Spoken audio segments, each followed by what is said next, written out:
to order 6. And the first item on the agenda is adoption of the agenda. I've got a suggestion that I would like to see first. And since we've got a public input period, which I think is going to be significantly attended, and then that's followed by item 7.1, a delegation from the Tibet Museum and Archives, I'd like to move the 7.1 ahead of the public input period because I think it'll just take a short time to get through that. And then we can get into what is probably the meat of the meeting, if that works for everyone. So you just want to put 7 before 6? Pardon me? You just want to put 7 before 6, is that correct? I want to move 7.7 to before public input period, so between 5 and 6. Okay. And I see Councillor Palm's hand because I think you want to make a motion, Councillor Palm. Yes, just to clarify, yesterday, as we saw, I emailed our COO or COO or whatever his letters are, and asked him if I could include correspondence from the Westview ratepayers on today's agenda concerning item 12.1, homeless encampments. But I just talked to my colleague, Councillor Elliott, and she tells me there's not a need for a formal inclusion of those correspondence and that I would be able in the open meeting to make reference to that correspondence. Is that correct?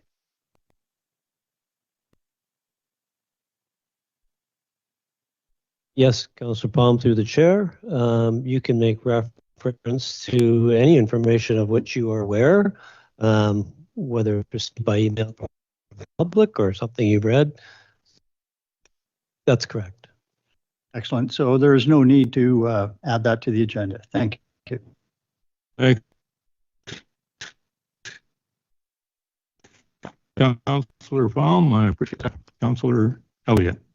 So I would move the adoption of the agenda as amended by yourself with the 7.1 before 6, between 5 and 6. Okay. We don't need a seconder. Is there any discussion about that? Those in favor? Any opposed? There can't be. Carried unanimously. So the next item would be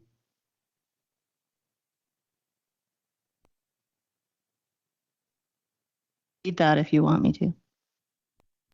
you could read that closed meeting. Item 3. I move that committee move into a closed meeting to discuss matters covered under sections 91A, personal information about an identifiable individual who holds or is being considered for a position as an officer, employee, or agent of the municipality or another municipality, and the receipt of advice that is subject to solicitor-client privilege, including communications necessary for that purpose. Any discussion on that? All those in favor of the closed meeting? All those opposed? That's carried unanimously. We will reconvene at 3:30 p.m.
Delegation, yeah.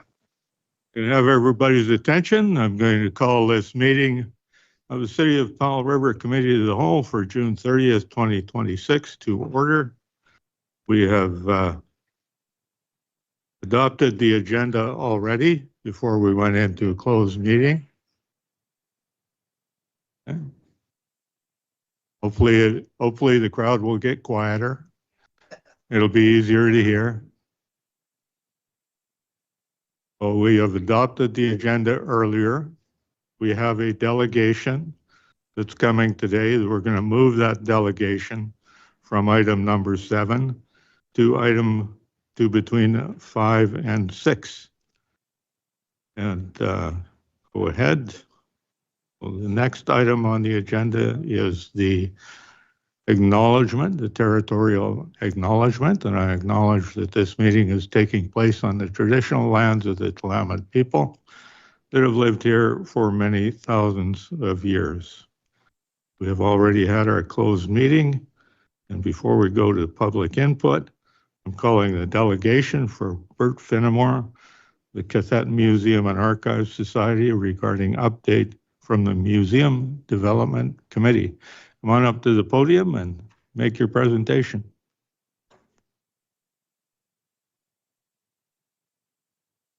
Thank you, Mr. Chairman, members of the council. My name is Bert Finnemore. I'm Vice President of the Cathet Museum and Archives Society. Bert, if you can just speak right into the microphone, please. We are here today to ask that representatives from the City of Powell River meet with the Tla'amin Nation and the Cathet Regional District to discuss the location for a new museum and to identify land parcels that could be made available to the project. So as a way of introduction, in 2024, the Cathet Museum and Archives Society formed a committee to look at the development of the new museum in partnership with the Tla'amin Nation, the City of Powell River, and the Cathet Regional District. We presented this project to the Tla'amin Executive Council in November of 24. Tla'amin Executive Council enthusiastically received the proposal and appointed legislator Tanner Timothy as a representative to the project.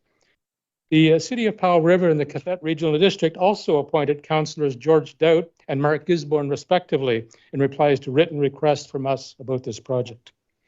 The objective is to replace the current Cathet Museum and Archives with a new cultural center that can preserve, store, and display historical and archival materials within the region. The vision is to create an inspiring cultural center to transform how we understand the present, or excuse me, the past, reflect on the present, and reimagine the future together. Now, why do we need a new museum facility?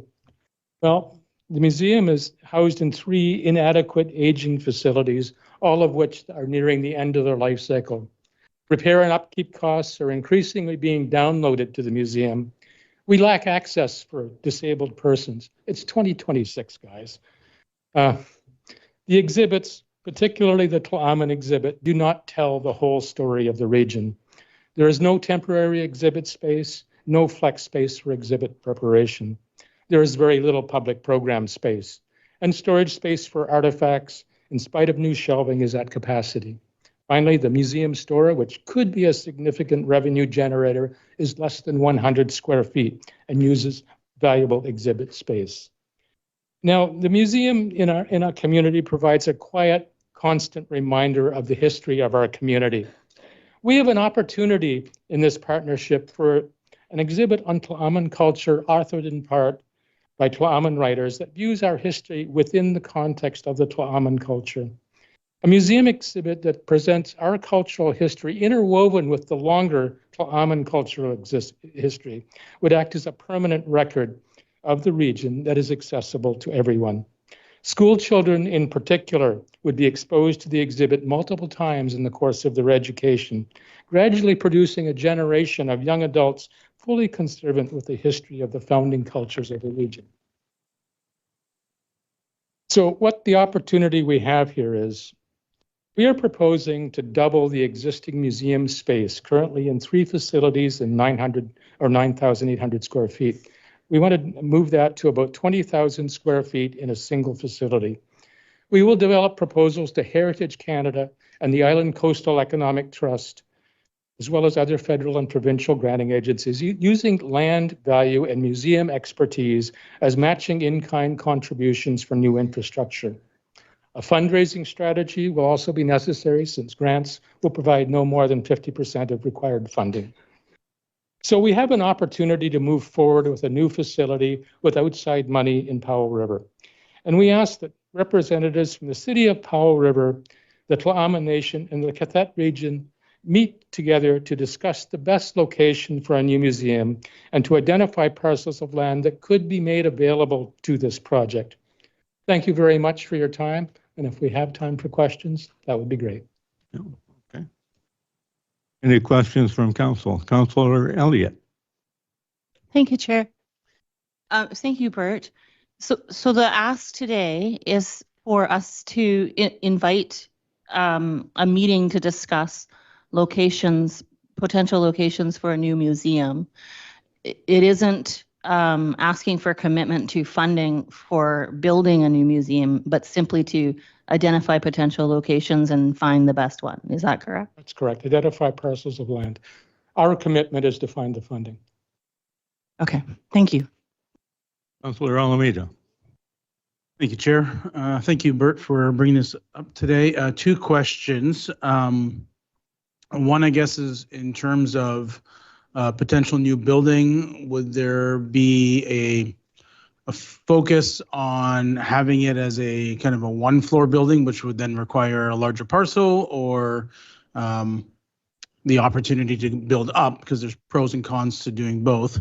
And then the second question is, currently you're in well, maybe not the most ideal building, a little bit of a prime spot in terms of traffic flow in our community and centrally located. That central location might get lost potentially with not saying it will, but there's always the potential if it's moved that it's not going to be as centrally located, and wondering, I don't know what the question I have for that is, but there's that opportunity cost, I guess, with losing the location you have. In terms of the size of the building, 20,000 square feet, we're looking at, it could be half the footprint of that, 2 floors of 10,000 each. You put the storage in the basement and get the architects to look at what to do with a smaller piece of land.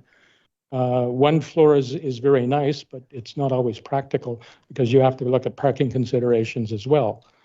So, I mean, that's an open question. I mean, you guys know what land is available. We do not.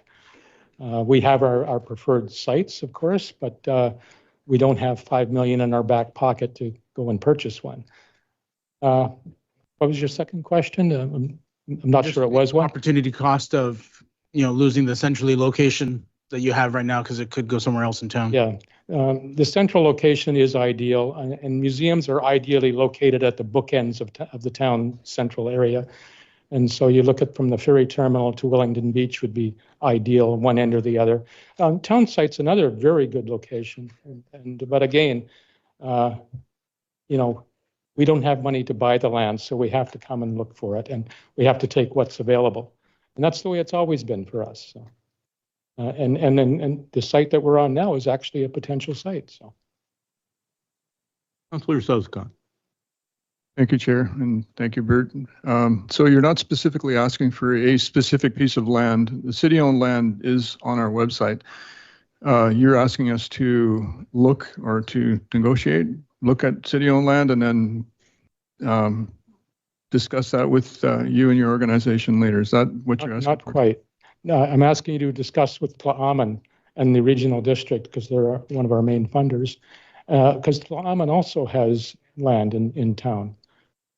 And I'm asking you to discuss with them what would be the best location for a museum. Thank you. Anything else? Councillor Elliott. Thank you. So you mentioned that there was appointment of Councillor Dowd, Director Gisborne, and Oklahoman legislature. Can't remember the name that you put forward, but is that not something they could talk about? I believe it has to come to the councils themselves. And so what does that group do though? Have they met? This group is part of the museum group. They just the committee of the museum group looking for ways to move this project forward at this time. Okay. They don't have the authority to identify land and come together at that level. Okay. So the three of them have met as a committee and Informally, yes. yeah, okay. Thank you. Councillor Isaacs. Thank you, Chair.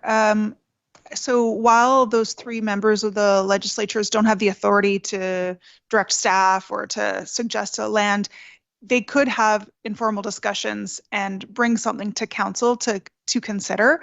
I think it would be very hard to get all three governments together for a discussion for this purpose. And so if I'm thinking about what's possible and what might be smoother, it might actually make sense for those three individual members of each governing body to be a starting point.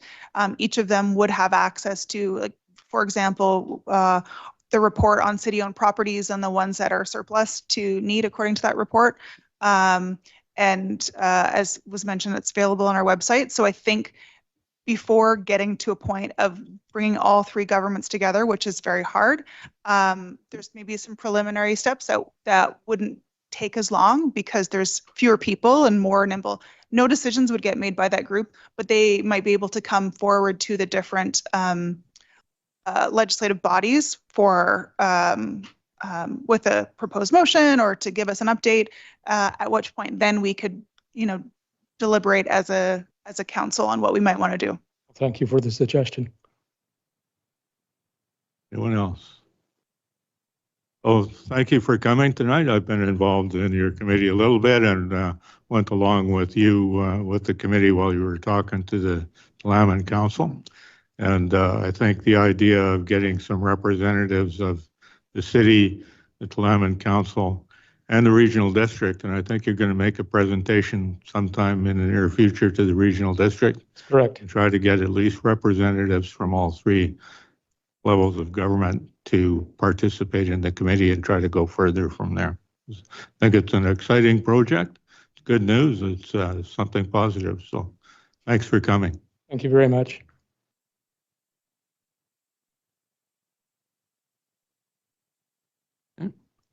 So the next item on our agenda, put on my glasses here, is a public input period. And it says in our agenda that subject to the rules of conduct set out in section 11 of the council procedure bylaw, up to 3 members of the public may have an opportunity to provide comment for a maximum of 2 minutes on items listed under legislative matters, committee recommendations, or new business. And our next item is under new business and is open for public comment. So I'm going to ask people a couple of questions. First, how many people would like to make a presentation tonight? Put your hands up and I'll see you. 1, 2, 3, 4, 5, 6, 7, 8. If you could keep your voices down, the audience would be able to hear what I have to say. Okay. So I'm going to, because I have all kinds of time personally tonight, I'm going to ask council if we can get unanimous approval to listen to every member of the public who wants to speak tonight under the following circumstances. Under the following circumstances, if you'd like to listen, if you're going to be a presenter. Okay. I expect everybody to maintain the decorum of the council chambers, to treat everyone in the council chambers, at the council table, at the staff table, and in the audience with respect and dignity, and to not make demonstrations of approval or disapproval. No, I'm asking for no applause, no booing, no hissing. Give everybody the respect of listening to what they have to say. It's going to be my expectation. So if I have unanimous approval from council, we will go ahead and listen for 2 minutes to each speaker who wants to speak. Everybody's good with that. So Go ahead, Mr. Whitaker. A comment. Thank you, Council. My name is Roger Whitaker, citizen of Powell River. And today I want to speak about the potential legislation to get Councillor Palm and his entire extended family to move in with Councillor Isaacson and her entire family. Oh, wait a minute. No, that's not it. It's other free people in this town who are being forced to possibly move into an encampment. There was recently just a discussion out in the parking lot about this. And interestingly, one of the people from the encampment showed up. His name was Dave, and he gave a very impassioned and articulate speech about how they don't want that because of a whole myriad of reasons. Number one is they don't get along. But I think number one is it's unconstitutional for a city council to say to a group of people, you must live here. That's not the way our society works. We have freedom of movement in this country, and we have freedom of decision. We also have something called freedom of expression and a few other constitutional guarantees. But most importantly, we have freedom of movement. So if I want to park my camper and be unhoused, if I want to go live in the woods and put my little structure up, whatever, that's fine. More to the point, if you gather these people in one place and create a shanty town in a park and say you must be out by 8 o'clock, it's not much different than the shelter. And more than that, they will be paraphernalia left around, and someone is going to find themselves poked or fentanyled or somehow otherwise disturbed by whatever. We don't need an Oppenheimer Park in downtown Powell River. We don't need to have the big city problems encouraged in our little town. Everybody's got compassion. If we got lots of money to spend at city council, because it is an allocation of resources vote, put up a treatment center. Ask these people to come and look for treatment. Talk to some of the people offering small homes, put them in houses. Somewhere where they're in a house, not a tent in the park. Minutes, Mr. Whitaker. Pardon me, sir? You're at the end of your 2 minutes. Am I? Thank you very much. See, there's a stripe at the top of the TV screen. Shows you how much time you have. Hi, my name's Diane Sparks. I have watched many decisions, ridiculous decisions, come from this council, but this recommendation to allow encampments in parks is the most disrespectful and irresponsible proposal I have seen to date. Before considering encampments in our public parks, council should first explain why the existing $4.7 million shelter is not being utilized to its full capacity. If there is available space, why should we move people into parks that are intended for children, families, seniors, and community recreation? That just doesn't make any sense at all. I would like to ask Councillor Almeida, would you feel comfortable taking your family to a park that had been used as an encampment the night before? Or Councillor Elliott, would you feel comfortable bringing your family to that same park the following morning? I don't think so. No, you wouldn't, because there's no guarantee that every discarded needle, every piece of drug paraphernalia can be located and removed before the public returns to that site. City staff can work as diligently as they can, but they cannot guarantee that a park will be completely free of hazards after an encampment has been vacated. Our parks should be places where parents can allow their children to play without wondering where their child is going to get stuck by a needle or pick up a bag of drugs or a pipe.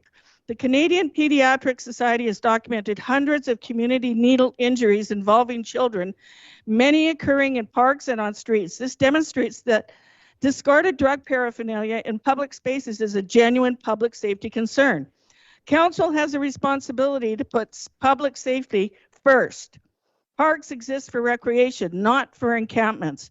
Until existing shelter resources are fully utilized and a solution can be provided that does not compromise public safety, council should reject this recommendation. Children deserve safe parks.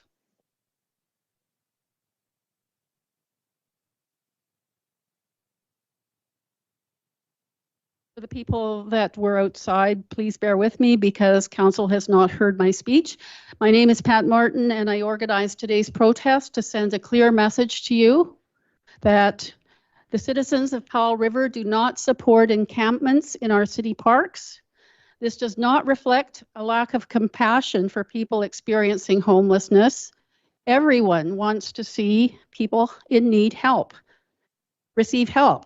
However, our parks are for families, children, seniors, recreation, and community events. Public safety, especially the safety of our most vulnerable, our children, must remain the city's highest priority. Today, council will discuss whether to allow encampments in city parks or on other city-owned land. This is a major policy decision that will affect the entire community and should not be rushed, especially since Mayor Wasnow is recovering from surgery and can't attend today's meeting. Before any decision is made, residents deserve a full and open public discussion. What are the legal liabilities? How will laws and bylaws be enforced? How much will this cost the taxpayers? These are reasonable questions that deserve clear answers. Most importantly, the people of Powell River deserve a meaningful voice in this decision. Council should defer any action until there has been proper public consultation, or if possible, a community referendum.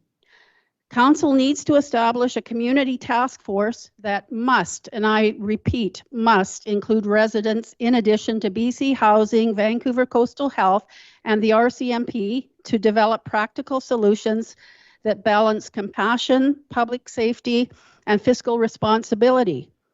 And we need people who have experienced homelessness to be at the table. We need to hear from them as well. This needs to be a community effort. At the end of your 2 minutes. Just want to say this is not about refusing people help. It's about ensuring that any solution is transparent, responsible, and supported by the community. And please be careful creating and enacting any new bylaws until their full implications are understood. Thank you.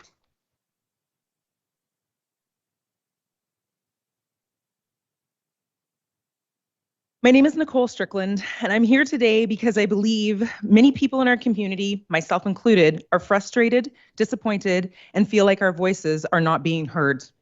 This is not about lack of compassion. I think every person deserves dignity, support, and the community to rebuild their life, but compassion also means creating solutions that actually help people, not simply relocating a very complex issue into one of our community parks.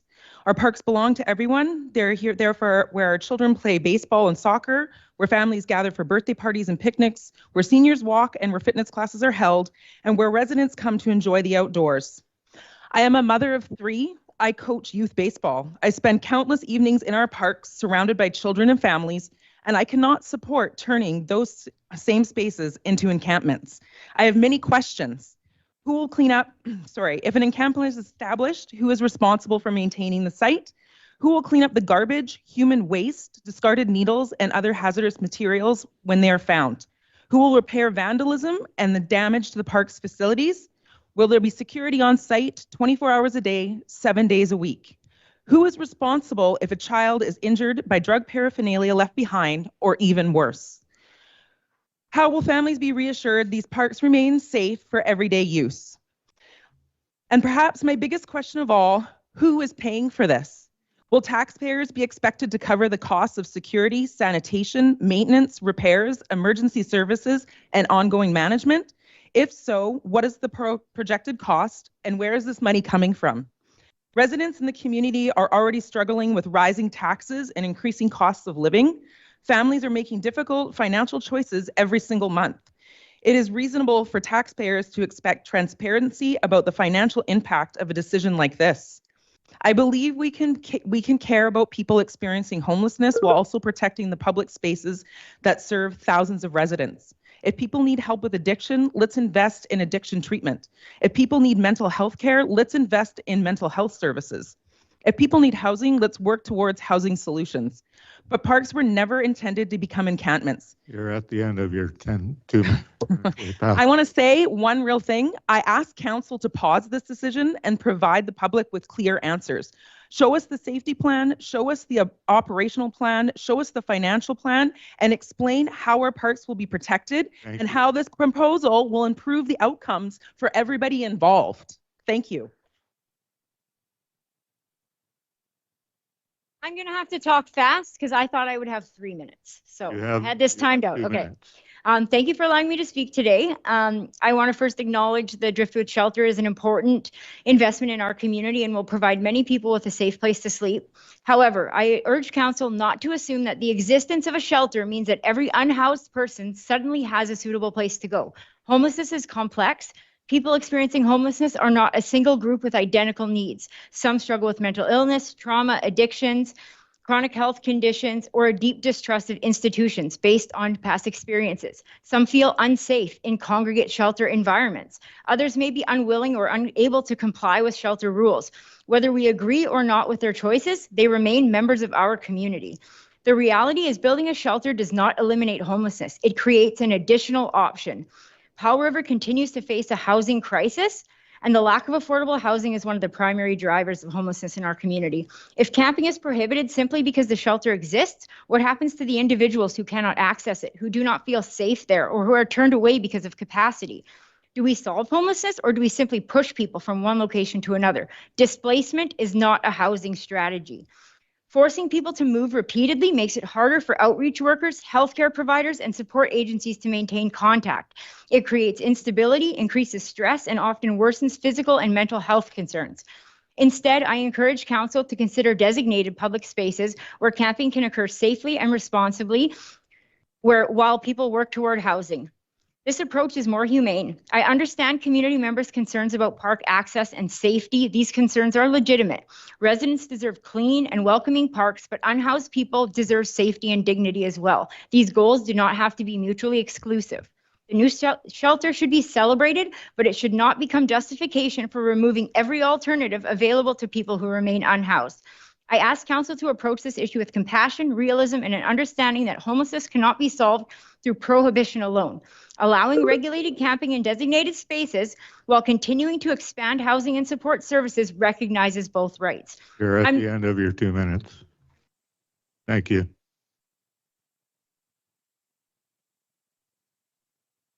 Hi. You move the microphone down a little bit. Yeah, I'm pretty short. Thanks. So, I know from speaking to a lot of our homeless community in the last upcoming months, I've been there myself. I almost ended up with my 2 children out in the cold because we had spent 7.5 years renting from a lovely landlord, and they financially needed to sell their second home. We almost didn't find a place in time. Fortunately, we did. But they don't want to be in parks. That's totally not what they want. They're willing to work with the whole keeping things clean. They, there's actually quite a few groups that go out and make sure that there isn't paraphernalia, in public places. We don't want to see this in front of our kids or grandkids. I may be a grandmother soon. I don't want to see my grandkids coming along needles in the park. But there are solutions, and we can find them. Sorry, I'm a little bit nervous. Behind the police station is actually a really good place for, I don't know if that affects, who it affects in those communities, but there is actually some neighbors that are wonderful around there who are understanding and have actually voiced their concerns, which, the people that are homeless in that area have tried their hardest to try to, accommodate and, clean up and deal with these problems. There is always going to be some bad apples in every situation. There always is. There's not, all we can do is deal with those situations when they come. But behind the police station is a great spot for them because it's close to all the amenities. It's close to the police who can come and deal with the situation when needed. I've actually witnessed them come on foot and not have to get into their cars. There's the fact that the overdose prevention site is right there. The shelter is right there. But there's a lot of issues with that new shelter. And there isn't a lot of room in the new overdose prevention site. So these are things that I don't think one meeting is going to come to a solution with. We need to spend some time looking at this and figuring out a solution that works for everyone. End of your 2 minutes. No problem. It goes fast.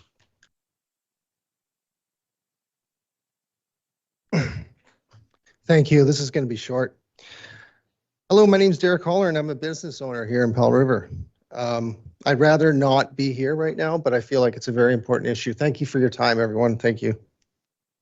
I want to begin by saying clearly, I am not here because I lack compassion for people who are homeless, vulnerable, or struggling with addiction. Like many people in this room, I have friends and family who are deeply affected by the drug crisis in British Columbia. I have family members that live on the street.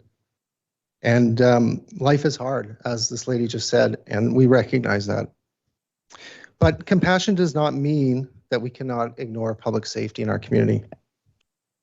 Here in Powell River, public encampments are becoming a real serious safety concern.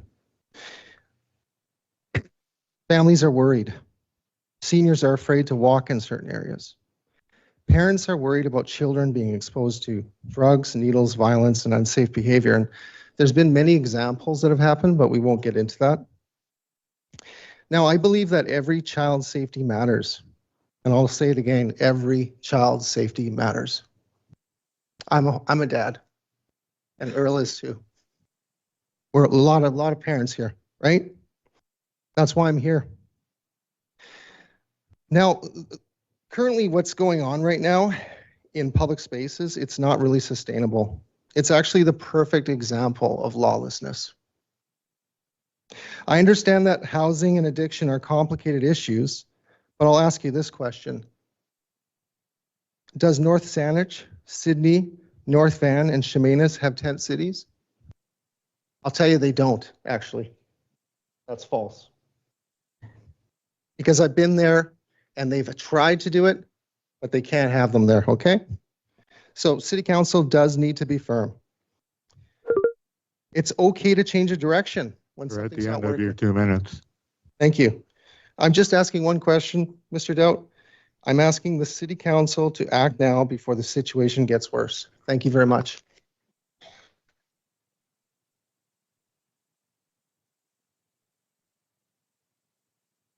My name is Michael Gelber, and I have a proposal, a solution to homelessness, and that's to build permanent housing.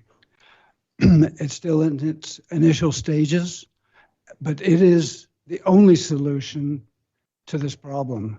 And this problem is only going to get worse as more and more people become marginalized. Homeless encampments can make people feel many different emotions: concern, frustration, fear, sadness, or compassion. But whatever our feelings, it's important to remember one thing: every person living in an encampment is a human being with a story. Most people don't become homeless by choice. Many have experienced job loss, unaffordable housing, especially in Powell River, mental illness, addiction, domestic violence, or family breakdown. These challenges can happen to people from all walks of life. If we only see tents instead of people, it's easy for fear and resentment to grow into hatred. Preventing hatred starts with understanding. We can acknowledge the real impacts of encampments may have on neighborhoods while also recognizing the dignity of those who live there. These are not opposing ideas. Communities deserve to be safe and clean, and people experiencing homelessness deserve compassion, respect, and effective support. Instead of blaming individuals, we should encourage solutions that work, like the Tiny Home Project. Increasing access to affordable housing, mental health and addiction treatment, employment support, and emergency shelters. We can also support local organizations. We can volunteer or simply treat people experiencing homelessness with kindness and respect. The measure of a community is not how it treats those with the most. You're at the end of your 2 minutes. But how it treats those with the least. By choosing empathy over anger and solutions over blame, we can reduce hatred, strengthen our communities, and help more people find a path back to stability. Thank you. Thank you.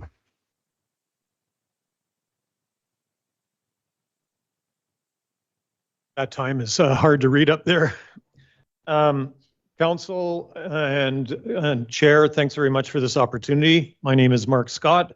I'm a homeowner and resident here in Powell River, and I'm also one of 4 members of Westview Ratepayers Supportive Housing Subcommittee.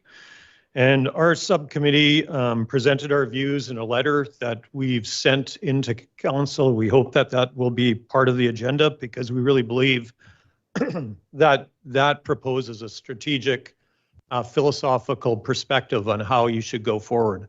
And as a member of the community, I want to thank the audience for coming up out here. I realize this is a big issue, and I really urge council, do not do this alone. We want to work with you. We want to work on the solution, and we know the task is not easy. As a member of the Supportive Housing Committee, we've done a lot of different things over the time period we've been working on this since 2020. And one of the things that we did over the last 2 months is we wanted to be proactive on supporting the shelter once it became open. So we were doing outreach work, going into encampments and talking to people to support and promote it. We wanted people out of the bush. And during that 2-week time frame, myself and one of the second member of the Supportive Housing Committee, Carolyn Jackson, we went out to every encampment we could find. And we asked 3 specific questions with a purpose just to listen and to better understand their perspective. To ensure consistency, we asked everybody the same 3 questions. Have you used the new shelter on Barnett Street, and are you currently using it? Second, if you're not using it, why not? And third, what are your thoughts and ideas in creating a designated encampment on parkland or city-owned property? Many of the people said that they had been in the shelter, but they no longer are staying there. And when we asked, why are they not? Because from our perspective, it's a much better place than living out in the bush.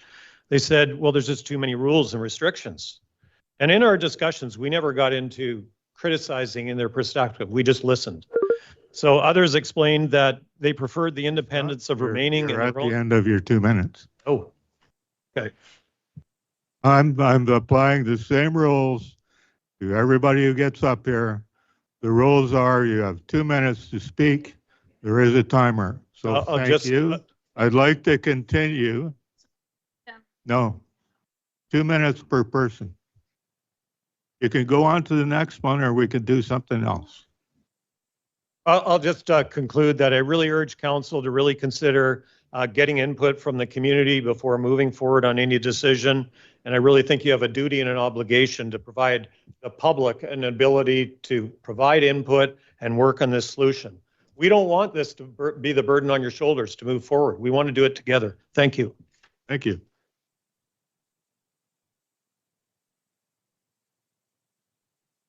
Hey, I don't have any prepared remarks. I just figured I'd mention a few things that I was thinking when everyone else was talking to it. I agree with most of what everyone else said on both sides here. I have family as well, as other people have mentioned, who have died of overdoses and experienced homelessness, including like my brother. So it's pretty close to my heart. But at the same time, I've also lived in communities outside of Powell River where the encampment issue gets so bad. Something about the encampment creates a sense of lawlessness in the neighborhood. I've lived somewhere where you literally couldn't leave anything outside. You get stolen, drug paraphernalia, not just in the park, but in the surrounding neighborhoods, yards. And that encampment actually had to get shut down by the fire department because it had a fire every day for a week straight. And I don't think anybody really thinks that that situation is going to help any of those people get back on track. So I think that that is in particularly a bad solution. And the housing, permanent housing is a better solution. But at the same time, you're really just enabling the current behavior. Like if you can't participate in society enough to hold a job and, pay your own way, so to speak, then just providing the person a place to live where they can continue to do that is not really providing them with a path forward either, especially if you have homeless people who aren't addicted and they have to live in the same facility, possibly with their families. I don't see that as compassionate care either. Thank you.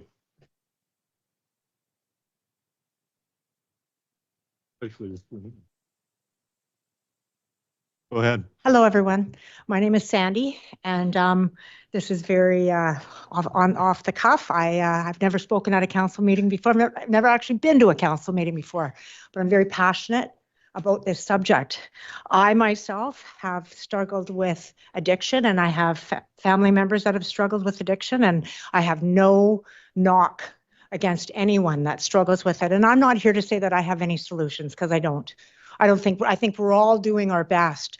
What I would implore council to please hear the people, and let's get together and let's talk about the best alternative for everyone. For everyone, the people that are suffering in addiction and that are homeless, and the people who are afraid of what can happen when people go into parks or into free space. I now have a granddaughter. It scares me. It scares me. I'm not going to lie. And I just really plead with you to listen to the people. Let's form a committee. Let's do something that we can get together and talk about possible solutions other than parks. Thank you. Thank you.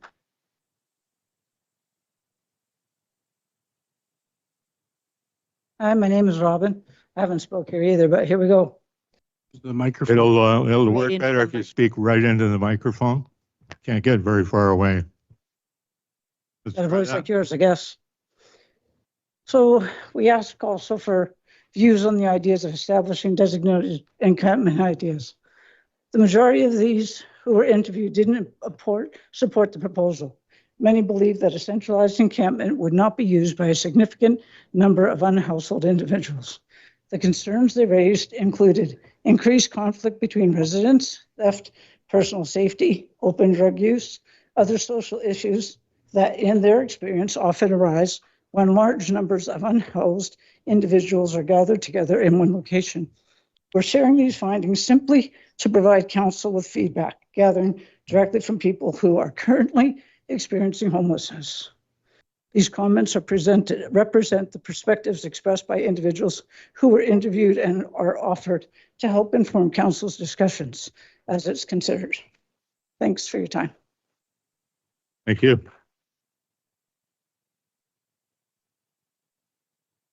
Hi, my name is Lisa Moffat. A few speakers went over time, so I'm going to take 2 minutes to finish somebody else's speech. This is from Kayla.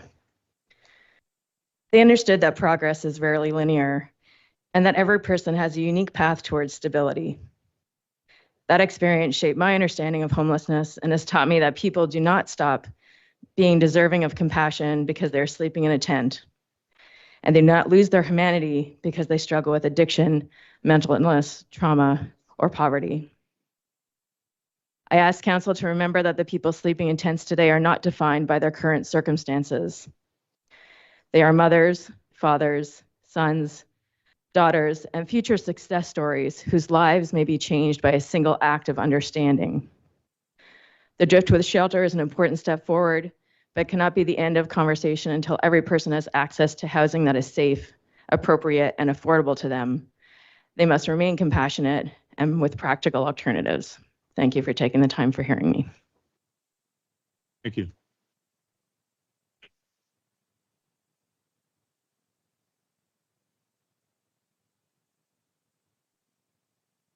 Here's my sign. Very important to remember how people in this town care. They might be divided, they might see difference of opinion, but there's a lot of volunteers in this town, a lot of people care. I wasn't going to mention, but I may as well, since the one young man said that he lost a brother. So I also lost a brother to addiction. And one of the things that I kept from 1995, he didn't want help. Very frustrating.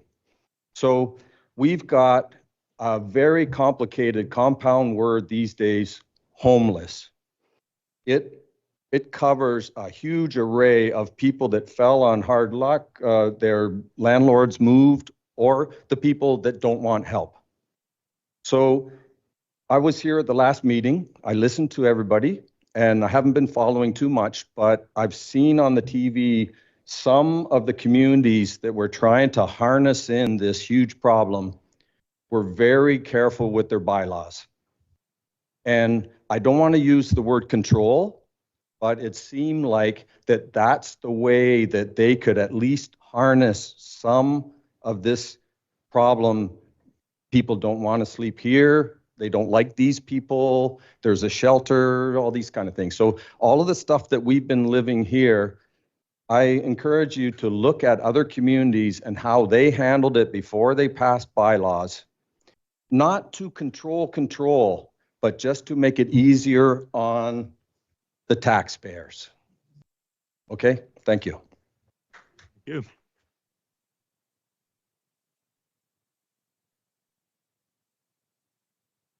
Anybody else want to make a public comment before we go on? Okay, don't see anybody.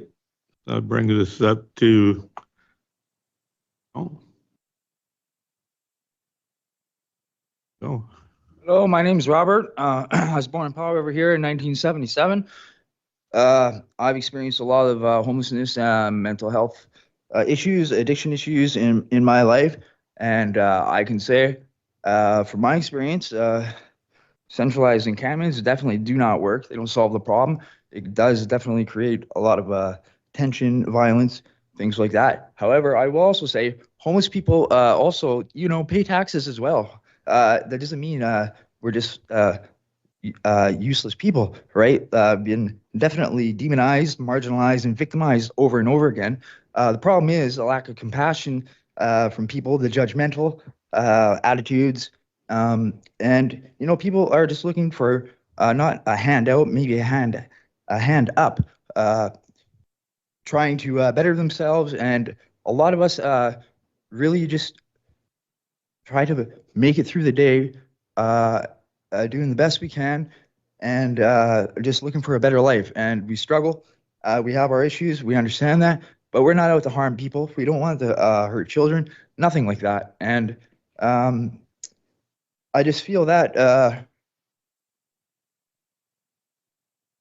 using bylaws to, as in Victoria, Vancouver, Surrey, they come down, they sweep the street, they get the people off the street, they clean up the garbage, and then rinse and repeat the next day. That's an absolute waste of time, waste of money. I don't have the solution. I don't know what it is, but it definitely needs to be worked on and talked about. That's all I got to say. Thank you.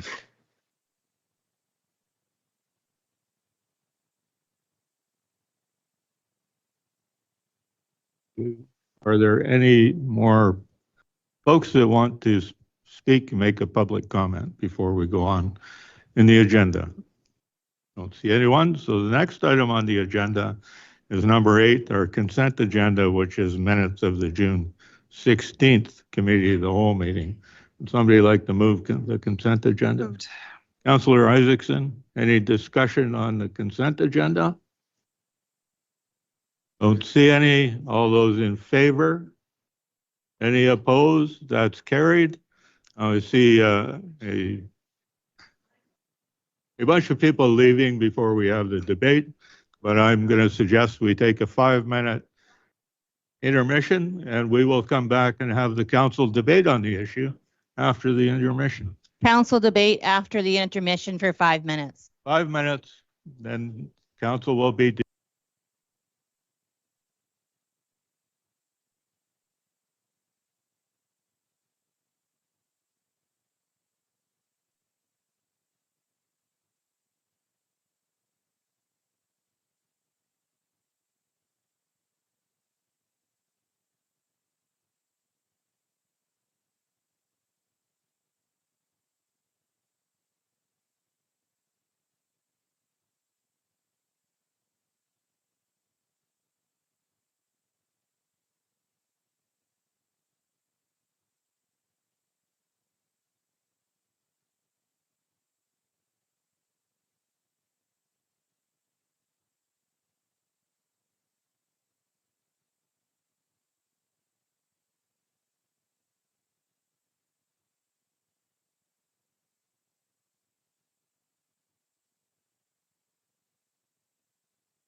Somebody'd like to tell any of the people that are outside that somebody'd like to tell if there's any people outside that they should come in. We're going to be debating the motion as our next item.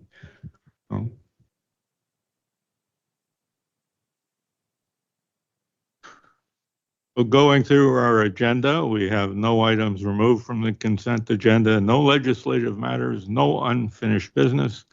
And we come to item number 12, new business. And I'd like to give the CAO an opportunity to make any comments on the motion that was referred from the previous committee of the whole meeting to today. Great, thanks, Chair Doubt. So my full report is in the committee of the whole package and contains significant background information that led to staff bringing forward options for council consideration. However, I would like to reiterate again that the city is being forced to play an enhanced role as a landowner that is due to issues that are outside of our control. One of the things I think needs clarification is based on the feedback to date from various individuals and organizations in the community. One of the items that I feel should be addressed off the top is clarity around the definition of parks and the idea of allowing encampments and parks. Up until the recent rezoning of the lands behind the RCMP detachment, which altered the land slightly in that area, all the city lands where the encampments are currently located or have been located are zoned for park use, whether developed with recreational facilities or in a natural state, and are under the custody, care, management, and jurisdiction of the Parks, Recreation, and Culture Department. This doesn't mean that they are an actual park with recreational facilities, playing fields, or a location where a playground or walking path is located. But what it does mean is that the areas are regulated by our parks bylaw.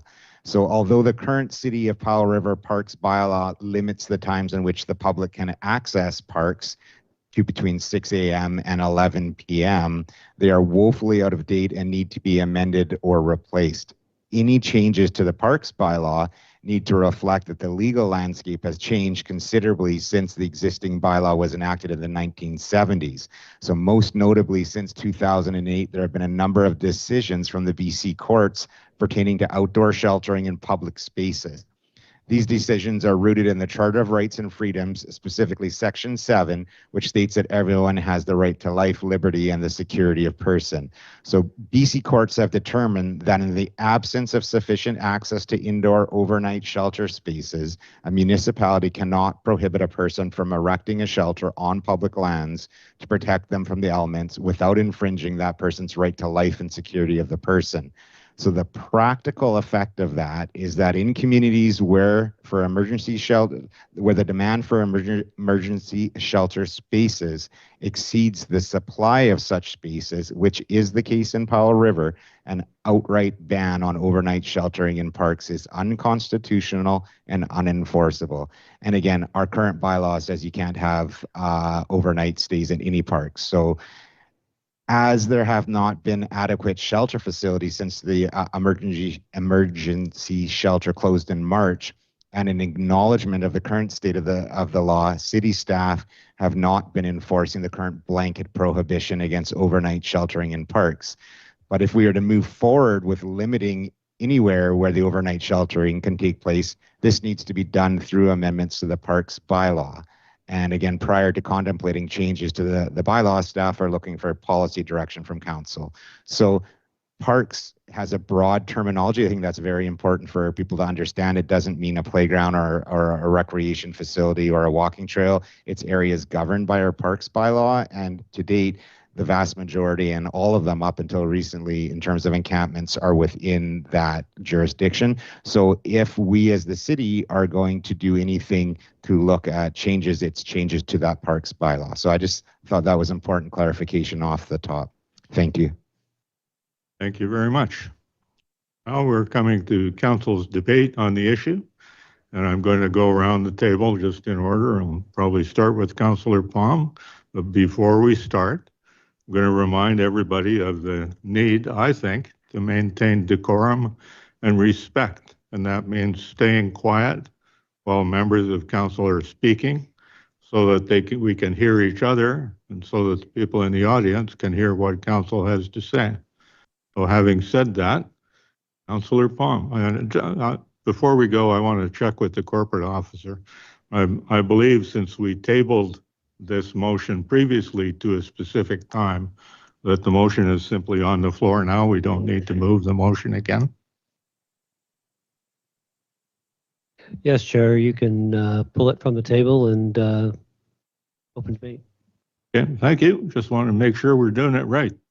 Well, Councillor Palm, you have the floor. Thank you, Chair. Appreciate it. And first of all, I just want to say thanks to the public for being here today and speaking up and letting us know exactly your feelings on encampments and our parks and what's going on in our fine city of Powell River. This is not an easy subject. As I was listening to everyone speaking here today, my heart is fluttering.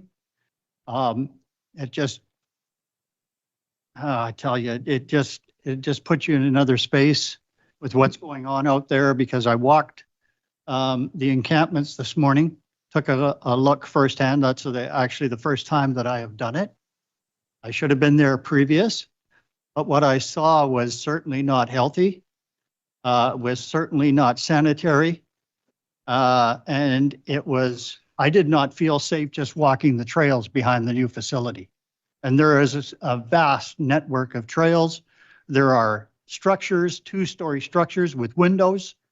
It's just mind-boggling what's out there. And in the ravine by the complex, there's more structure. So when we dedicate 30,000 to cleanup, I don't think that goes very far. And currently what we're facing. That's the reality of the situation here. So I was asked this past week in an email to ask for correspondence to be included on today's agenda by the Westview ratepayers of concerned citizens on encampments. I took it to the start of our meeting today.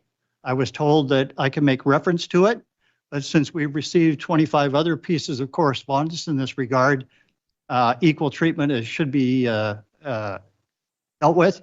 So I'm going to read out the one correspondence that I think really highlights what we're facing and what we need to do. And I'll elaborate further after I've read this. So just bear with me as I read through this correspondence, because they did ask for it to be put on today's agenda.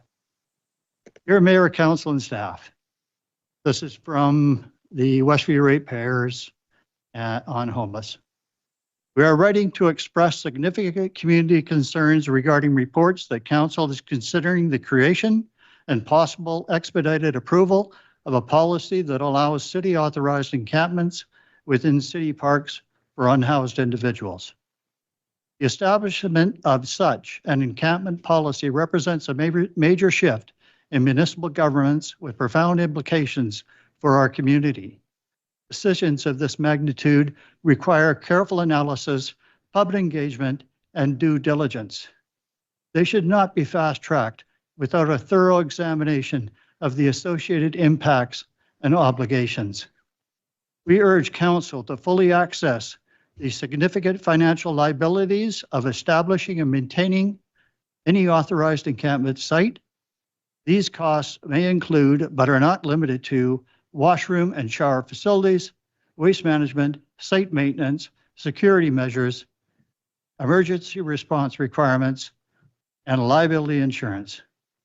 A comprehensive financial analysis should be completed and made available to the public before any commitment is made. Furthermore, we seek clarity on legal compliance and enforcement. Illicit drug use remains prohibited under provincial and federal law. Should an encampment policy be implemented? How will the city ensure the existing bylaws relating to the substance use, public safety, and community standards are enforced within a city-authorized encampment?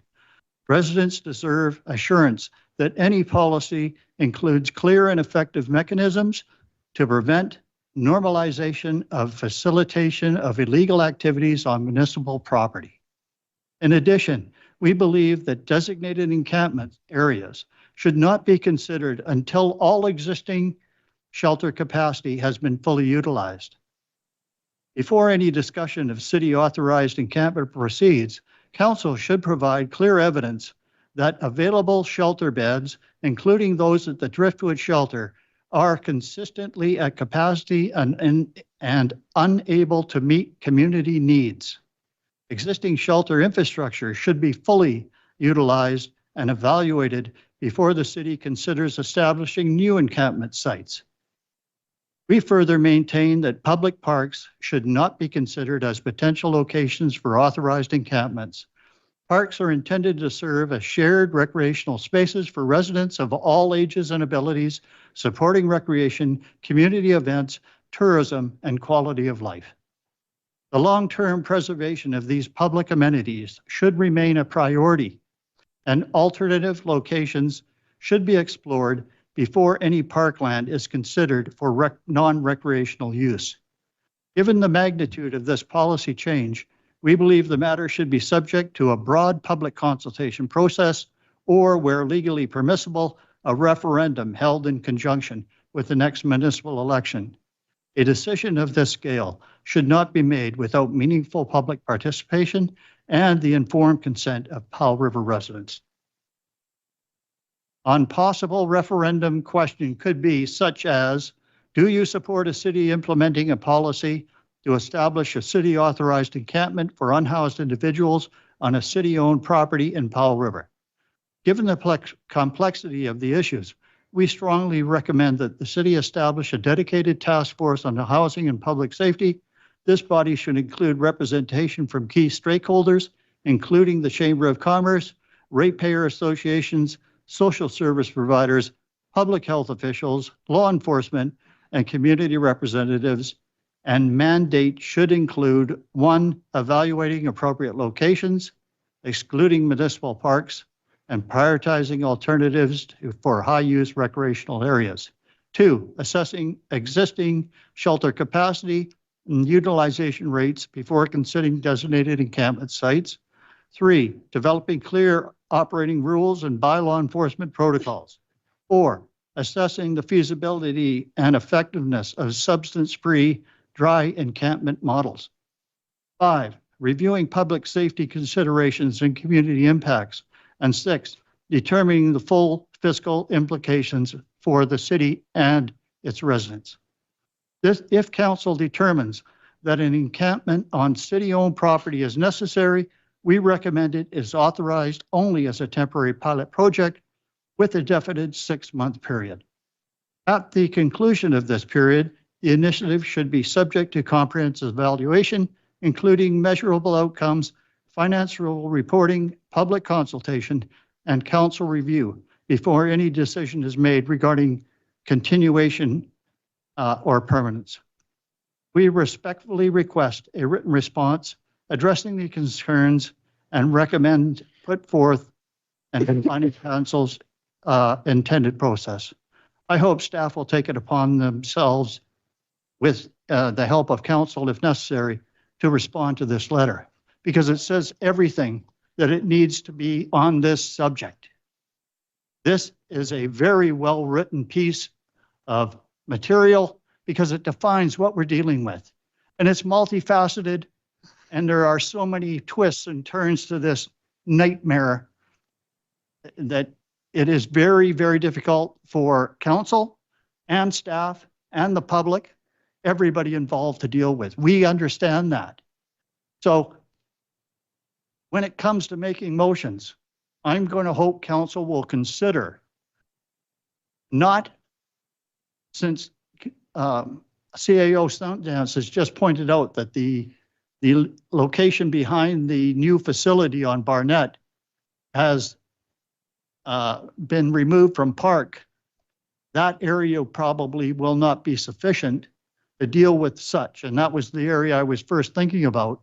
But now what I'm thinking about is, in terms of facilities, showers, food, housing and whatnot, the area up by our yard, which was referred to as the dog pound or whatever that was utilized previously, could be an area that is not impacting parks, our children, or our residents to any great degree. That is the area that I would first recommend to look at, and we can go forward from there.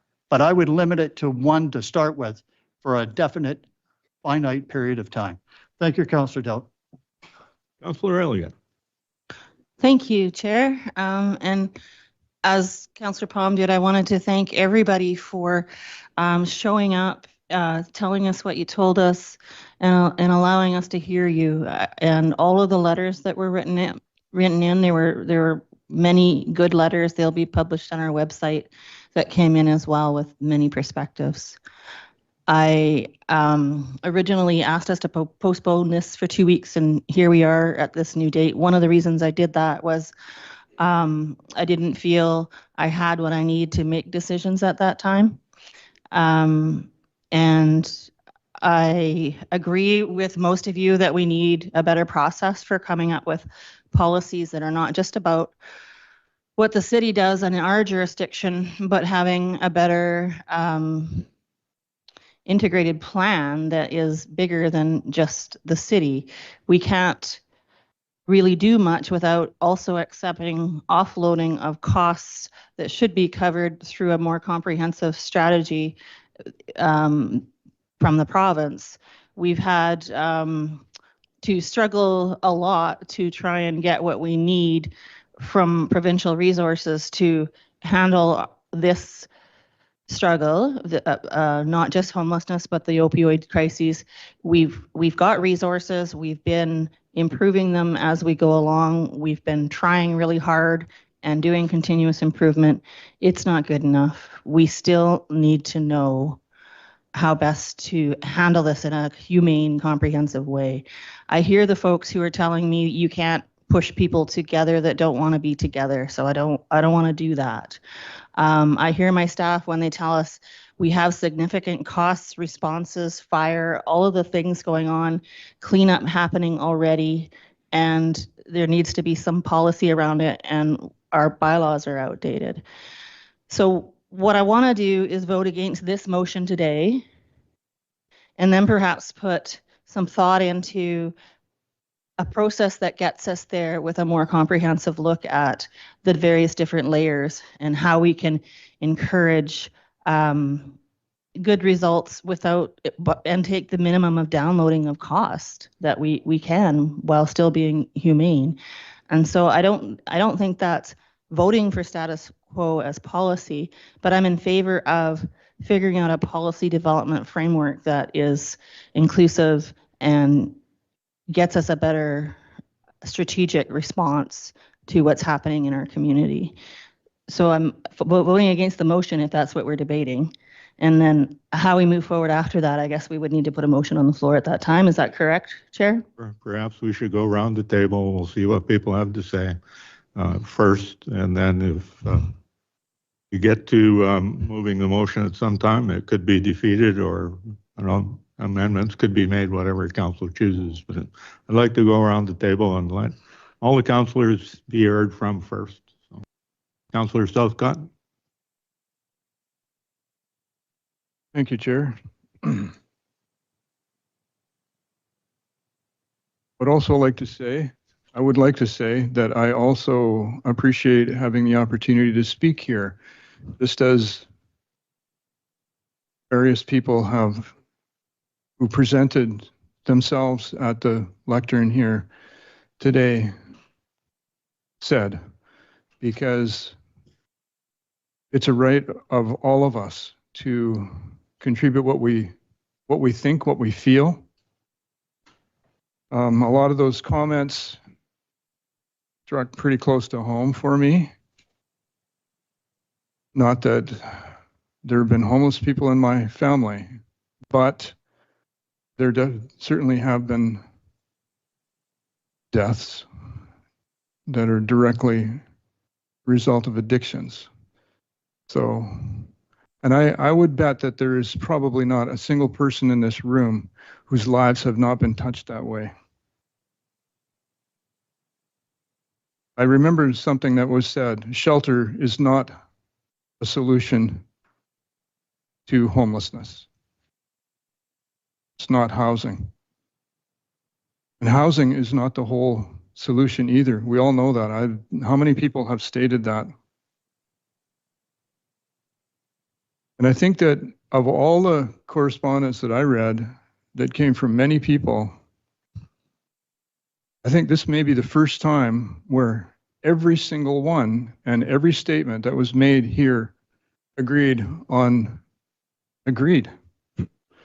one really important and central element. And that is that we need to work more on this. But also something that's really clear to me is that we're not at a solution. And that was in our report, the report provided by a CAO as well, very clearly that other jurisdictions who have tried to do whatever they've tried to do over years now, and a lot of them before we got to this sad state, there's been general failure, a lot of failure and minor pieces of success, but those pieces of success have mostly related to involving people who find themselves in housing somehow in a road forward, call it recovery, whatever. I think recovery is something that has a very, very broad definition in my mind. Recovery from what? Recovery to what?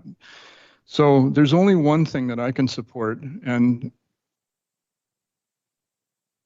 I tried to figure out a way for council to support or sponsor town halls, some kind of community assembly work.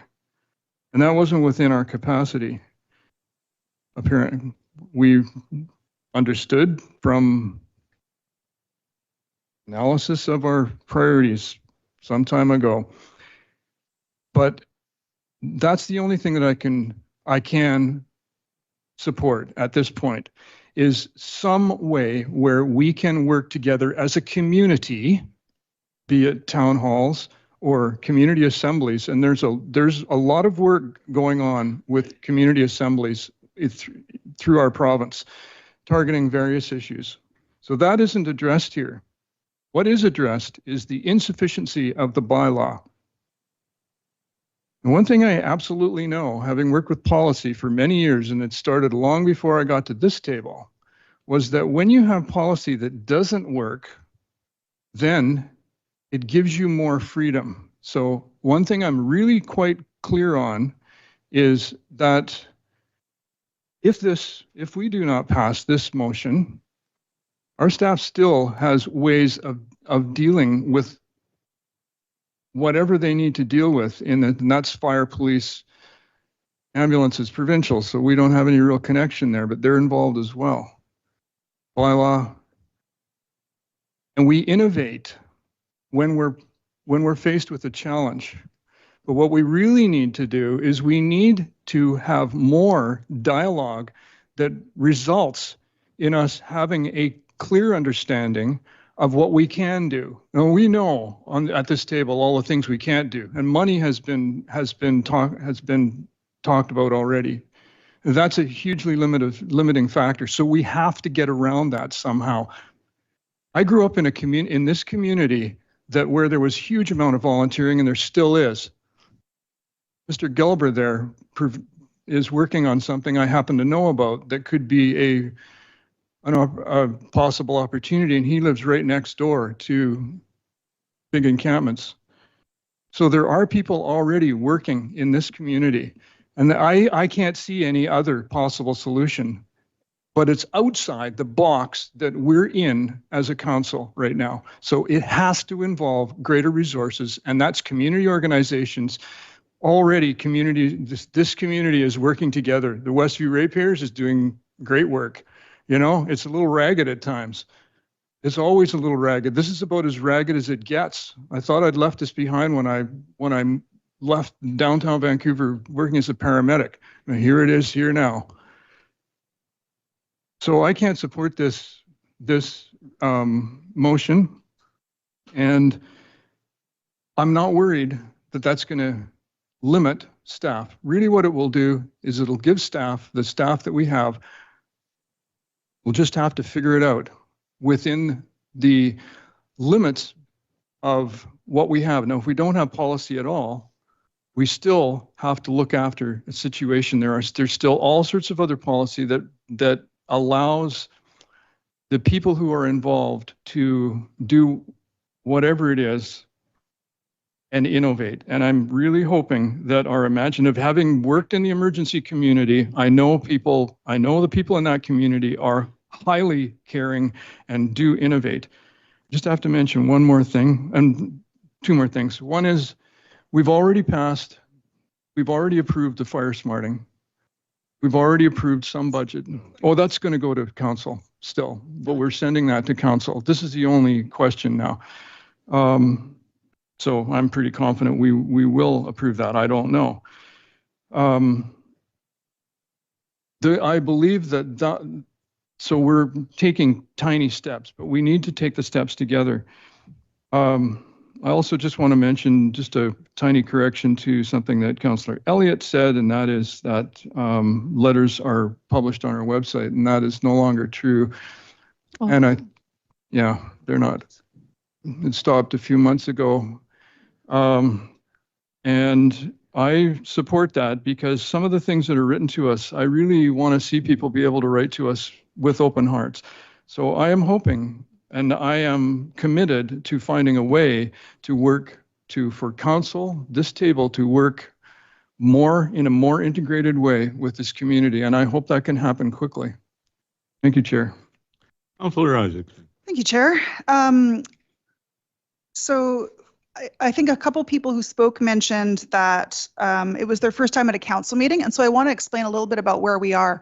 There's two different types of council meetings. There are committees of the whole, which is where we are today, and council meetings. So no final decisions get made at committee of the whole, which is today. What we do is we vote on things and we send them to council. So the discussion that we're having today is not a final decision. That would then go to council at a future meeting, likely in August is our next, because it's usually committee of the whole. Items get sent to the next council meetings not in the same week, and our next meeting's not until August. And so there's actually a lot, whatever gets decided tonight or not decided tonight, there's a lot more time for people to share their input over the next few weeks. And so you'll see a decision tonight, but it's not a final decision. It's a decision to send this to council for a final debate, and it allows a little bit more discussion. So just want to make sure that people who are new to council meetings understand that. In listening to the speakers earlier today, it was really clear for me that there's a lot of compassion in the room. And also there's not two sides. I think everyone acknowledges that it's like a really complex issue. There's no easy solution. People may have opinions on what a solution is not, but it's a really hairy challenge, and there's a lot of understanding that it's a really complex issue. And it's not, one decision is not going to be a magic bullet to be a solution. There's also a lot of interest in broader input and having meaningful engagement for any decision that does get made. So that's one thing I heard. Heard concerns about safety and drug paraphernalia, especially as it relates to children and parks. And so I want to reiterate what our CAO and other councillors have mentioned. We're not talking about parks in terms of like where there's playgrounds or where there's infrastructure. Much of, for example, Millennium Park, that is a park. The forests are part of the park, and so even if it's not visible from the street and it's in the trees, that's part of our park. And so I am definitely not interested in setting up an encampment down at Willingdon Beach or on a ball field to be. I'm starting to hear a lot of noise from the audience. And when the audience starts getting louder than the councillors are speaking, it's hard to listen. I'm going to ask people to keep the sound down and listen to what's going on in the debate. Thank you, Chair. So yeah, I share those concerns. I'm not interested in any solution that leads to risks to children and people using our public parks. And so often we're talking about forested areas, and so I wanted to note that. There's concerns about supporting the dignity of people living in encampments. I was incredibly touched by Robert's closing comments. And I think a lot of people in this room were. He got the largest applause. Everyone showed a lot of bravery to speak in front of council, but I think, his points were very well taken. I think there's concerns about cost to the city and perhaps that we should be investing in addiction facilities or mental health as well. And in terms of overall financial support, I mentioned this in a previous committee of the whole, in terms of financial support that the city has committed to issues related to addiction and homelessness, I would say the two highest areas that we've invested in, one is in enforcement in terms of funding RCMP, and two is in recovery in supporting MCLAT to the tune of, I believe it's over $800,000. The scale of this council in supporting that work is quite high. And I agree that recovery is very important to invest in. I also heard that shelters don't work for everyone. And so I understand there's interest in getting a sense of like why the shelter is not being used. There's rules that don't work for everyone. Even if whether or not the shelter is fully used, my understanding from the encampment response task force, I forget their name, there are 77 named individuals who are associated with encampments and only 40 beds in the shelter. So irregardless of how much the shelter is used, there's 37 named individuals who would not be able to access the shelter. And so we'll have to, we can't infringe on that right to liberty of security and life. I heard the phrase displacement is not a housing strategy, and that really struck me. I'll get to that maybe a little bit more later, but that really struck me. There were a couple of suggestions of specific places, for example, behind the police station, or Councillor Paul mentioned the former dog pound.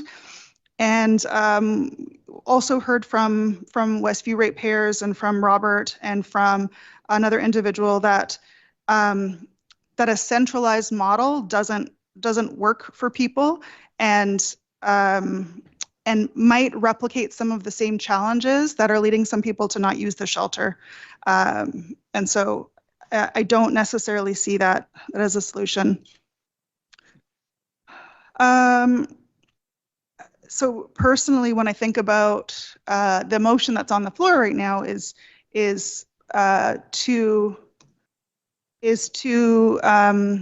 the version that was moved at a previous meeting was to prohibit overnight sheltering in certain parks and public spaces and allow it in others, and to bring back the bylaw for a future council meeting for review. And so I won't support this motion for a couple of reasons that might differ from other people's, but might result in the same outcome.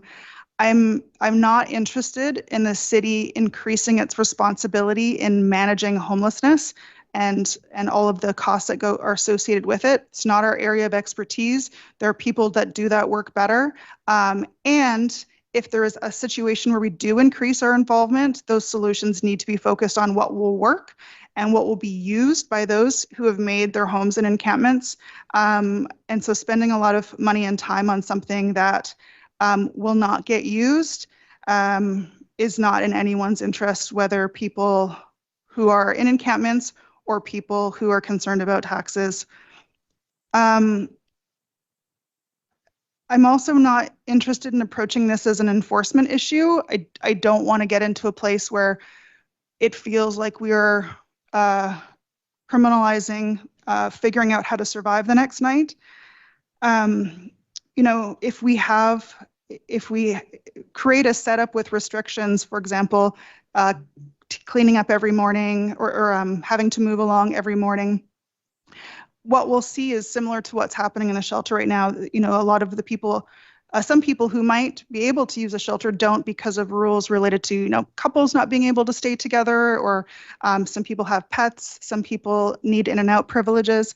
And so if we set up a designated space or spaces that have restrictions, people will also choose not to use those spaces and will end up being pushed further into the forest and further away from resources. So I don't think that's the solution either. Unfortunately, this is what I heard repeatedly. There's no easy solution to this. All I know is right now I won't support this motion. I think the only thing I would support before further input from those most impacted would be status quo. And that's not great. It's not a solution, but it at least gives staff direction as to what the will of council is. The only other motions that I would consider putting forward right now are related to the costs and the downloading of this sort of work from the province. And so I would, after this motion's consider or ask that council send a letter to the Minister of Housing and the Minister of Social Development and Poverty Reduction requesting financial support needed to address encampment response, noting the 12-month plus closure of our emergency shelter, which is generally the responsibility of BC Housing, and that council direct staff to send invoices to the province for costs related to encampment response. I'm not coming here with a shiny solution, but the motion that's on the floor doesn't sit with me well. I understand the rationale behind it, and I understand why it might make sense for some people. But in my role, I look at what we got in front of us, and I don't support this motion. Thank you. Councillor Almeida. Thank you, Chair. I wanted to get some clarification on some stuff, and maybe even just reiterate or rephrase some of the stuff that the CAO just shared, because I have a feeling that some of it might have been missed, or repetition can sometimes sink things in a little bit more as well. Councillor Isaacson mentioned a little bit just now, but correct me if I'm wrong in my summary here, but the CAO had shared that the parks include all forested area, not just the playgrounds and the rec sites, but everything basically with trees and grass that doesn't have a building on it is likely zoned park in most of our community. And that currently all the encampments that are in existence, mostly over the last year since our shelter was originally closed, are all on existing park land. And the catch-22, I guess, behind this is that our current bylaw, our parks bylaw, which is originally 50 years old and was amended in 99, prohibits overnight use between 11 p.m. and 6 a.m., which would then in other words, prevent camping. But the Charter of Rights and Freedoms also restricts the community from limiting someone from having shelter over their head. So we can have a bylaw that says no camping, but we can't actually stop someone if that's the only option for shelter. And so the CAO has given me a head nod. I felt that summary was important just to lay it out. So the two questions I have, I guess, is this almost seems like a two-pronged motion, is that we need to update our bylaw because the parks bylaw is 50 years old, and funny enough, written on a font that I think our current youth wouldn't be able to read because it's so cursive. So regardless, that it sounds like that bylaw probably would need to be updated regardless of our unhoused situation. Am I correct in that? Thank you through the chair, Councillor Almeida. As we noted in the earlier report, it is a very old bylaw and we do need to update it. The concern staff had was without dealing with the encampment issue, we didn't want to try to deal with all the other issues because it would bog down the process too much. So the short answer is yes, we do need to update it. The longer answer is that if it includes any sort of restrictions on camping, it's going to bog down the process. Okay, thank you. And my second follow-up to that is, I guess, earlier, I think it was this year or sometime in the last 12 months, council approved a budget for 2027 for Parks and Trails master plan. And I'm wondering, I guess, would that plan, or maybe is the rec plan, maybe, okay, sorry, too many plans in our head. So, but it has something to do with a little bit of park space. Would that master plan potentially involve a revisit of the parks bylaw if nothing happened to get done in 26? I would say no. I would say it's focused more on facilities up around the recreation complex as opposed to trails in our entire community and parks in our entire community. So what would be the case then if council wished to give a thumbs up to update the parks bylaw, but leave status quo on the overnight camping situation? Like, is that even a possible amendment? I would say that staff have started the work behind the scenes on updating the parks bylaw anyway, and as addressed in the earlier report, we've identified some things that are moving forward. We don't necessarily need council to say go and move that forward because it's an operational item that we know that needs to be brought forward anyway. But again, the hope of staff is just to try to get a little bit of clarity because we feel that it will get potentially bogged down in the process. And so it doesn't mean we're not going to stop working behind the scenes on updating that parks bylaw, but it's probably going to be a parallel process depending on what outcomes of this conversation are. Thank you. I think in terms of the motion on the floor, yeah, I don't feel comfortable moving forward with it right now. I know at our last meeting 2 weeks ago, we passed a motion to for our UBCM meetings to try to get minister meetings, and one of those motions was to request a financial assistance to help with any part of the process that might be forthcoming, and which kind of answers a little bit of what Councillor Isaacson just suggested as well. So at this point, I don't feel comfortable moving forward on this current motion, and we'll see what else comes up. Thank you. So my turn. And believe it or not, I don't often write speeches for council. I usually go off the cuff, and it's because I'm not that good at reading, actually. But I did write some yesterday, and it's kind of surprising that it addresses a lot of the issues that were brought up by different people here today. Well, first off, I want to make it clear what we are doing. And the motion in the package is that we create a bylaw to prevent sheltering in parks and public places and to allow it in others. That's a change to the existing bylaw. The existing one says you just can't do it.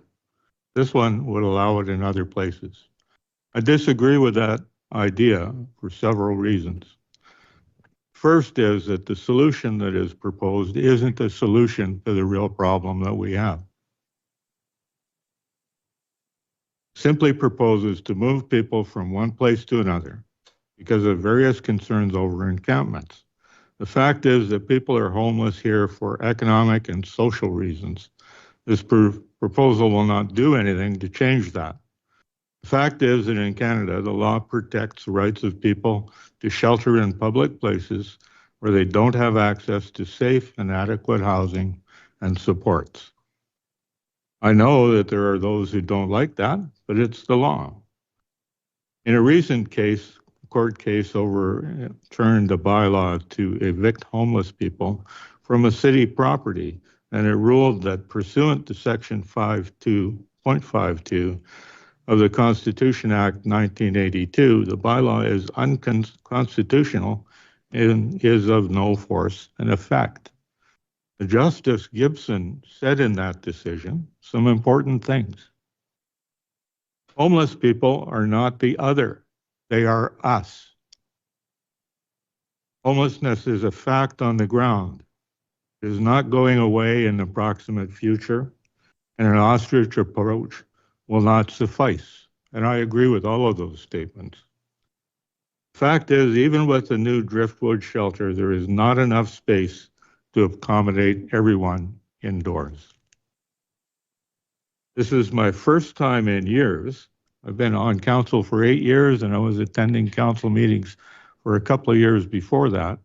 This is the first time every bit of correspondence that I have received about a council issue has said the same issue at the end of the day. They say a lot of different things, have a lot of different reasons, but they all say we need more consultation.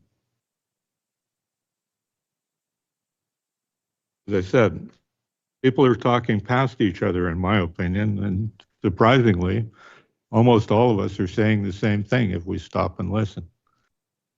I think we need to pause and rethink where this is going. If we want to find a better option for sheltering those who are unhoused in our community, I believe that we're capable of doing that if we work together. We need to actively involve the community, the housed people, the homeless people, businesses, the ratepayers groups, and volunteer organizations, and we need to involve them all representationally in an appropriate group to talk about this. I don't like the word task force because that's been used and limited in a whole bunch of circumstances.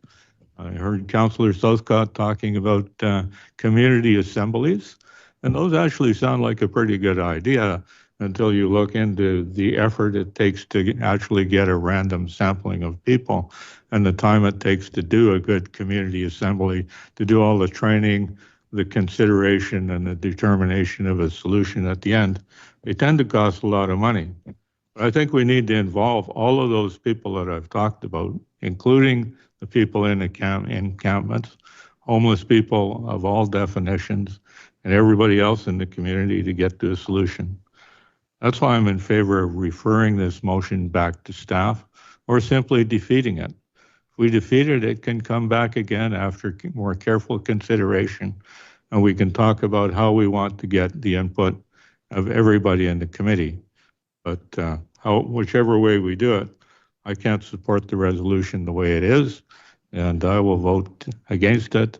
And I'm interested in seeing if anybody has any other proposals. So, second time speakers, I think we'll start with Councillor Palm and try to go around in the same circle again and see if anybody is happy. Everybody is happy with that. You don't have to speak for a second time if you don't want to. Councillor Palm. Chair, and that is, I just want to go through what I've just heard from various councillors and just a couple of points. You need the microphone, Councillor Palm. Right.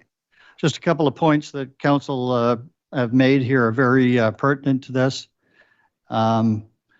Obviously, I've heard defer the motion. Secondly, engage the public and study what has to be done has been done in other cities to and glean the best approach. That hasn't been done at all. We should be looking far and wide for what's working out there. Thirdly, apply to BC Housing and the government for cleanup costs and costs associated with what we're dealing with, because this is just another download from the higher up that I am not supportive of. And lastly, I'd like to direct staff to focus on a temporary fix of supplying the dog pound for showers, for food service, so that the people that need it the most and are afraid to go into the facilities that have been built have access to that. So that's what I've heard here today at this table.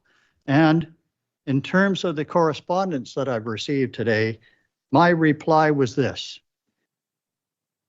Thank you for sharing your thoughts. Compassion is seriously an important aspect of ultimately what needs to be done. However, the greater concern is that the numbers we are dealing with on this front are steadily increasing. When we shut down the place on Joyce, there was 20. Now we're up to 77. Where are they coming from? The more you build or put in place, the greater the negative impact on our community. A small town such as ours does not have the resources or the capacity, at our hospital, for example, to take on more. So that's what we're dealing with here. It needs to be said, and we need further study. Thank you, Chair. Councillor Elliott. Thank you, Chair. But just some informational pieces to add, and then my opinion on how we should proceed would be to call the question. I think it will be defeated. I don't think postponing it is the right way to go. And the reason I don't think that is because the fundamental policy that is within that motion, I think is not favored by council. And so there's no point in postponing it because we're looking for something different. And so my preference would be to vote on that and then put something forward that is closer to what it is we would like. Wow. Pardon? I thought I heard you say you wanted to call the question.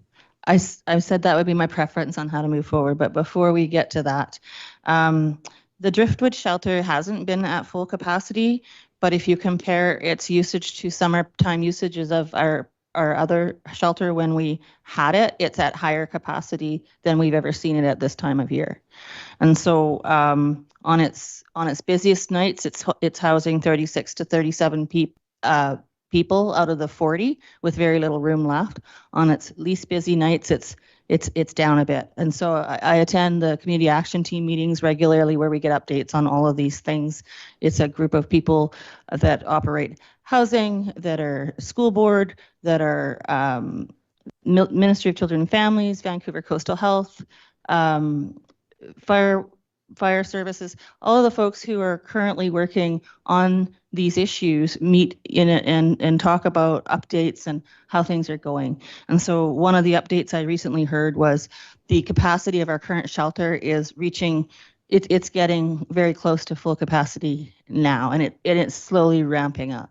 And so it opened, and some folks tried it out and they aren't there then. They find it's too difficult to go the night without smoking and they can't go in and out. So the lack of in and out privileges prevents that from being comfortable for them.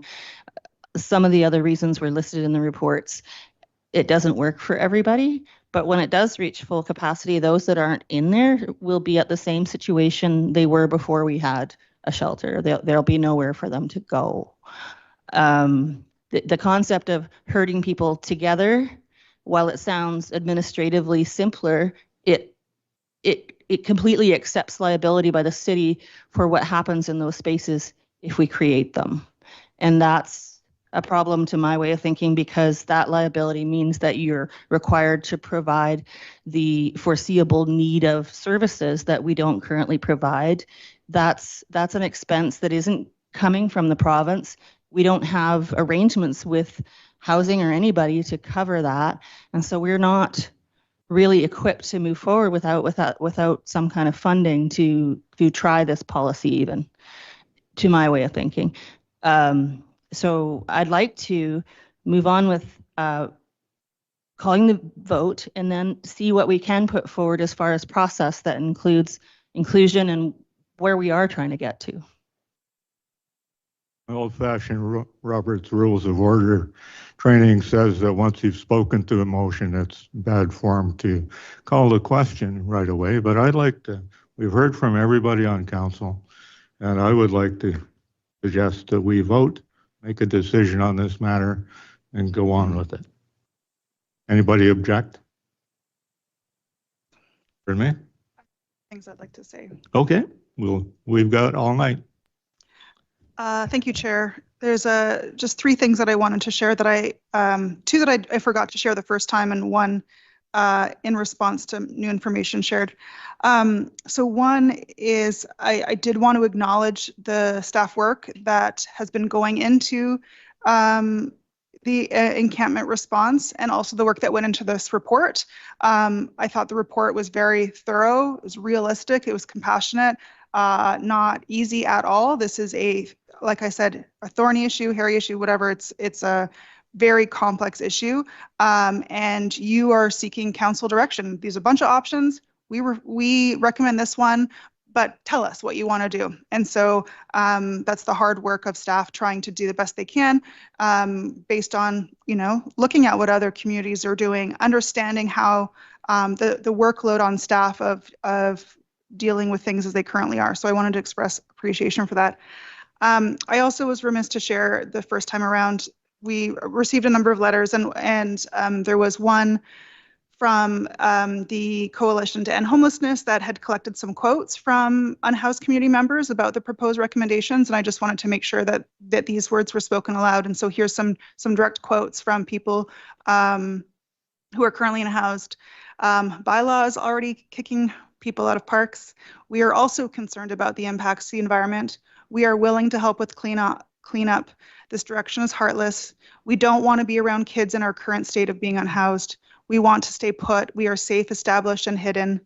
People want to be included in conversations. Why don't we help each other instead of doing things like this to people? We have to be able to exist somewhere. Decamping is too much work. This decision, if it happens, will force me to move further away and away from services.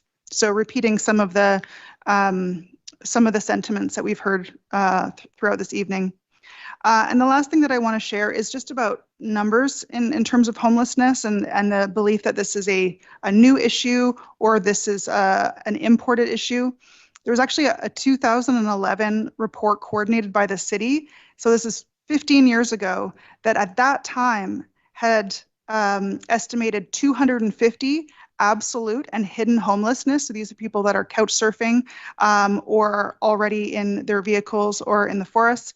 And I think 270 or 275 who are relatively homeless, meaning that they're one crisis or one paycheck away from being unhoused. And so this is a really long-standing issue, and it comes with boom and bust of economy and other things happening in society. So it's not a problem unique to us, but it is a problem that people from here are dealing with. So this is a long-standing, not imported local issue that communities across our province and the country are dealing with.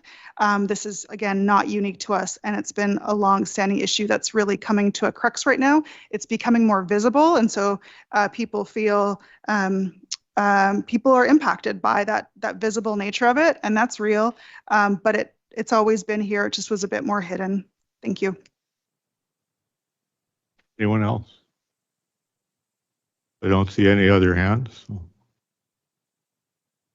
You're pointing at the clock. I'm thinking about the clock too. That's why I'd like to get to calling the question. All those in favor of the motion? Any opposed? Motion is defeated. I just want to add one comment to Councillor Isaacson's musing of earlier. On Thursday's agenda, we have the motions that were passed at a previous committee of the whole about money, and maybe decisions on money might be made when those come up on Thursday. So having done that, that brings us to introduction of late items, which are none, introduction of notice of motions. And now it's opportunity to ask questions. Chair, I'm just wondering if there were other motions people might want to put forward on that item before we moved on. I mean, you moved past the part where we called the question, but then we didn't figure out if there was any other motions we wanted to make. Do you have a motion that you'd like to make written out, Councillor Elliott? If you do, and what the corporate officer was doing was pointing out the time. Okay, are we time limited on our committee of the whole? I wasn't aware of that. Or do we have time limits? Through the chair, it's the same as a council meeting in the sense that unanimous consent to go past 5:30 would bring it past 5:30, but you are time limited to 5:30, which is why I was trying to point out the timing to the. Oh, I see. So it's a procedural step. That's correct. Okay. So we would have to stop unless we had consent of everybody here to go on beyond 5:30. Thank you. I don't know if other council members are interested in presenting other motions, but I wanted to discuss that idea. But if Peak Council does not want to be on the 5:30, then I guess we'll have to do that in August. Does council want to go on beyond 5:30? If yes, put your thumbs up. If no, don't. Okay, so I don't have unanimous approval. So we will ask you to we'll terminate the agenda. I'd like to get the public clarification. Thank you, Chair. We have to close at 5:30, and this is the opportunity of people to ask questions. And we will Thank you, have Chair. another opportunity to talk about this on Thursday, not that long from now. But does anyone have any questions that they'd like to ask under the rules of code of conduct set out in section 11? Mr. Galinsky?